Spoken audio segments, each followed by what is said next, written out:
Matagal na niyang itinatanggi si Ramon. Oh, Ramon, kailan mo kaya ako mapapansin? Paano nga ba siyang papansinin ni Ramon? Diyos ko, bakit ba itong mukhang binigay niyo sa akin? Ang pangit! Kadalasan nga ay, Tignan niyo si Rowena. Mas maganda pa yung alaga niyang aso. ngunit hindi iyon pansin ni Rowena. Tingnan mo, gago. Pero walang mangyayari yung papansinin ko sila. Madalas, Maganda ang pagkakalaba ko yan. Tingnan mo. Huwag na, may tiwala naman ako sa'yo eh. pag-ibig na tinitikis na lamang niya.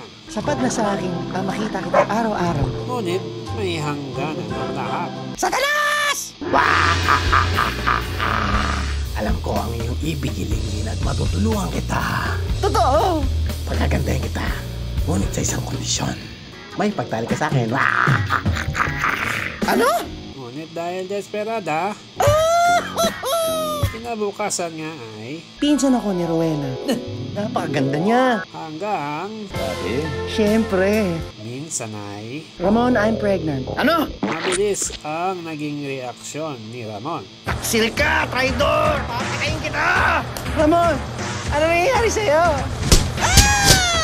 Wala nang buhay ang dalaga. Taksil siya. Paano ako makanganak ngayong baog ako? Hindi! Ngayon alam na ni Rowena kung bakit iyon ang kondisyong hiniling sa kanya ni Satanas. Hayop! Dinaya mo ako! Talagang ang katusuhan ni Satanas walang kapantay.